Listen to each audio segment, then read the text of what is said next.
Saya mewakili teman-teman dari Asosiasi Pengelola Pusat Belanja Indonesia, yang kebetulan asosiasi yang menaungi pusat perbelanjaan di Indonesia gitu. Jadi kalau di dunia pusat perbelanjaan dan pada khususnya juga retail, pencabutan status kedaruratan ini sebetulnya patut kita syukuri.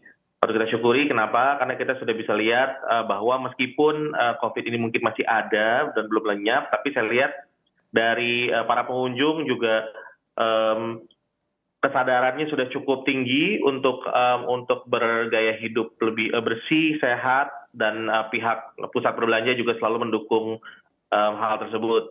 Dan kita bisa lihat sama-sama bahwa di pusat perbelanjaan hampir seluruhnya sudah mengalami akselerasi meskipun mungkin belum betul-betul seperti 2019, tapi kita lihat sudah hampir mendekati ke sana.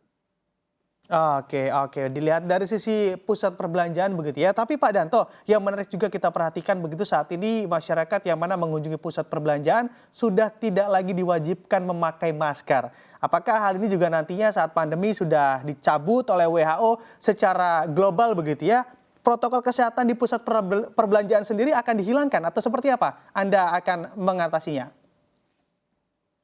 Baik, jadi kami pusat perbelanjaan selalu mengikuti arahan dari pemerintah. Dalam hal ini masing-masing pemerintah daerah memiliki pengaturan teknis ya, seperti penggunaan masker, terus juga ada beberapa yang memang mungkin tetap masih ada, tapi sekarang ini kalau kita bisa lihat rasanya penggunaan masker ataupun seperti kayak cuci tangan sebelum masuk atau misalnya hand sanitizer itu lebih bersifat preference dari masing-masing customer.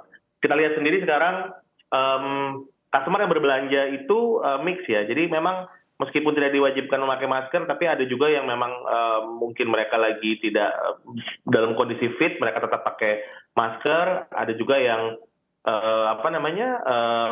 tetap memakai masker karena mungkin juga sudah terbiasa dan sebagainya ya.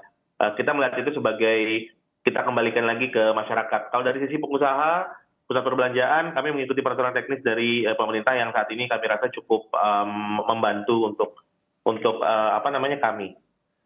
Oke, baik. Kita lihat juga alat pendukung lainnya mendukung protokol kesehatan yang ketat di pusat perbelanjaan. Apakah nantinya juga akan mengarah pada ditiadakannya alat pengukur suhu, lalu juga hand sanitizer di pusat perbelanjaan, Pak Danto?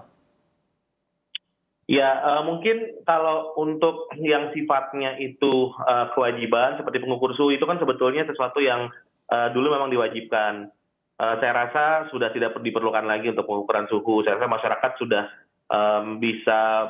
bisa sendiri menentukan ketika mereka memang akan datang ke pusat perbelanjaan atau tidak. Jadi sudah tidak perlu lagi diawasi dengan pengukur suhu.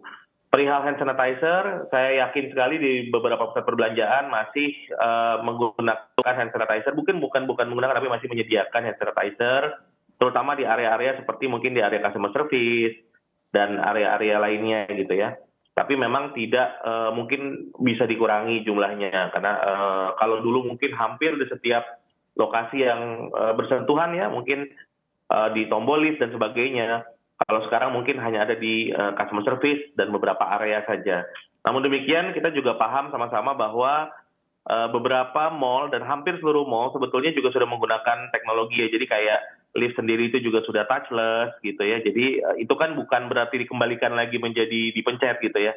Artinya ketika sudah menjadi touchless itu sudah menjadi bagus, yang baik itu akan kita teruskan dan tidak akan kita rubah.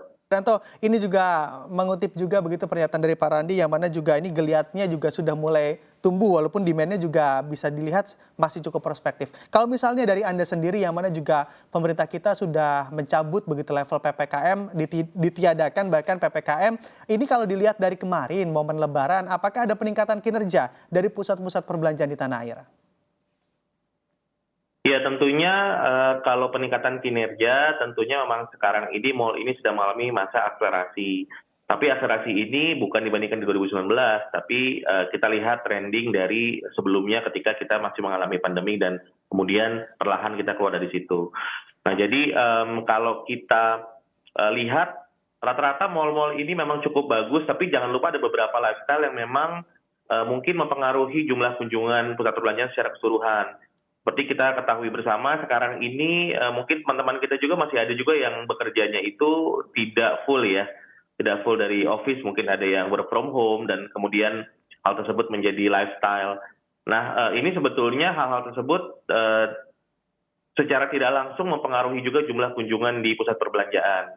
Jadi terutama pusat perbelanjaan yang mungkin ada di area city center yang mana mungkin biasanya kalau memang full office ketika mereka mungkin makan siang, makan malam atau mungkin meeting, datang ke mall, tentunya kalau misalnya sekarang itu masih hybrid atau mungkin juga mereka melakukan work from home dan mereka mungkin tidak pergi ke pusat perbelanjaan. Jadi tentunya memang masih ada beberapa yang perlu di-study secara empiris, tapi kami melihat sudah bagus, tapi ketika dibandingkan dengan 2019, saya rasa masih belum persis 100%, tapi kita menuju ke sana. Jadi memang harapan kita meskipun pemerintah sudah mencabut status PPKM, tapi harapannya mungkin bagian bantuan-bantuan yang sekiranya bisa membantu baik dari sisi masyarakat untuk berbelanja dan juga dari sisi pengusaha untuk lebih bisa lebih mudah gitu ya supaya ekonomi tetap berjalan. Saya harap sih tetap diteruskan paling tidak